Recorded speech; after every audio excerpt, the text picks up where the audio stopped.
When I was in 5th grade, I was identified as mentally retarded, put back from the 5th grade into the 4th grade, and stayed in that category until I got out of high school.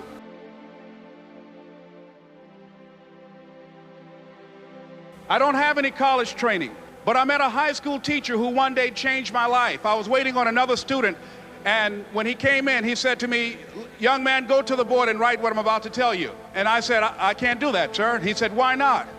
I said, "I'm not one of your students." He said, "It doesn't matter, follow my directions now." I said, "I can't do that, sir." He said, "Why not?" I said, "Because I'm educable mentally retarded." And he came from behind his desk and he looked at me. He said, "Don't ever say that again. Someone's opinion of you does not have to become your reality." And as he talked, my heart began to beat fast. Tears began to run down my eyes, and I was in the back just listening to him, because the speech he was giving, that speech was for me. And he said, "Les Brown," he said, "if you want to do anything worthwhile in life, you've got to be hungry." I told Mr. Washington I wanted to become a disc jockey. And so I started working to develop myself. He said, "I want you to practice every day being a disc jockey."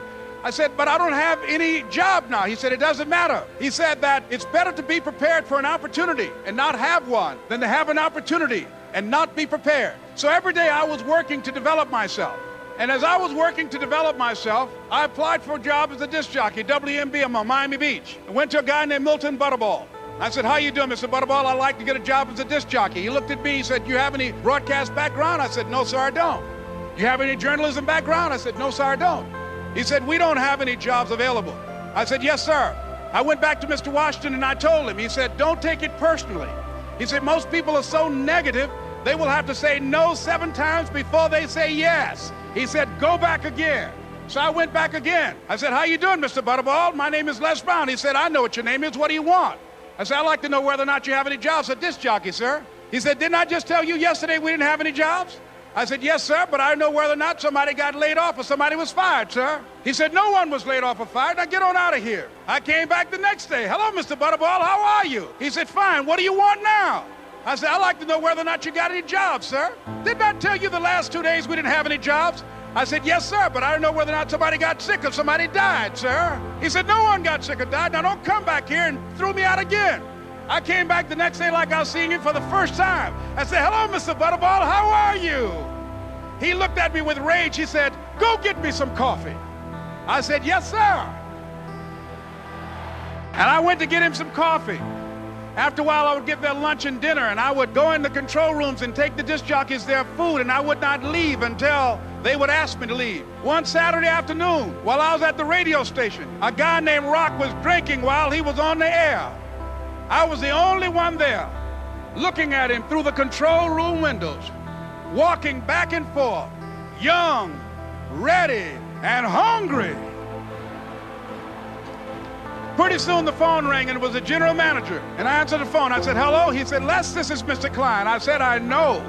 He said, "Rock can't finish his program." I said, "I know." He said, "Would you call one of the other DJs in?" I said, "Yes, sir." I hung the phone up. I said, "Now he must think I'm crazy." I called my mom and my girlfriend, Cassandra. I said, "Y'all turn up the radio and come out on the front porch. I'm about to come on the air." I waited for about 20 minutes, and I called him back. I said, "Mr. Klein, I can't find nobody." He said, "Young boy, do you know how to work the controls?" I said, "Yes, sir." He said, "Go in there and don't say nothing here." I said, "Yes, sir." I couldn't wait to get behind those controls. I put on an old Stevie Wonder record called Fingertips.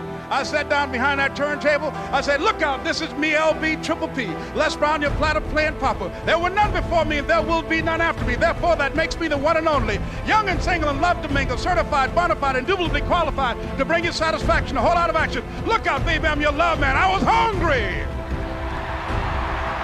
I was hungry. You gotta be hungry.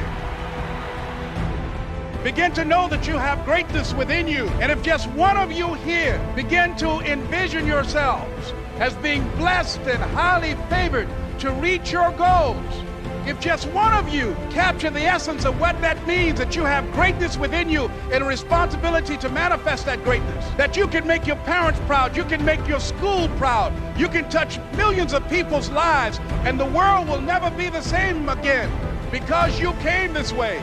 and I was facing financial difficulties in my own life. I was behind on my bills and my dreams, and I'm saying to them, you can live your dream. It was hard, ladies and gentlemen. It was very difficult to pick myself up each day believing that I could do it. There were times that I doubted myself. I used to ask myself, can I do this? And something said within me, you're the one. Don't give up on your dream. By continuing to push forward, by continuing to run toward my dream, and one day, I would have my own talk show from Liberty City, an abandoned building on a floor, never knowing my mother or father. Being here with you today in this dome in Atlanta, it's a long shot. No college training, labeled educable, mentally retarded, but I kept running toward my dream.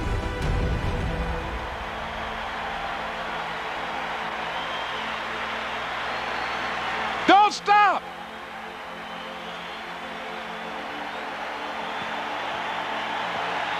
Don't stop.